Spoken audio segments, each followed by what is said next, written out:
And you take an equal amount of broccoli and steam that, and you mix it in a blender.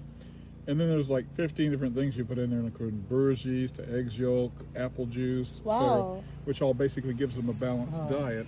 Okay. The biggest problem they have is calcium deficiency. With the milk. Huh? With their mother's milk. No, just in life. Oh. Yeah, when they're out wild and everything like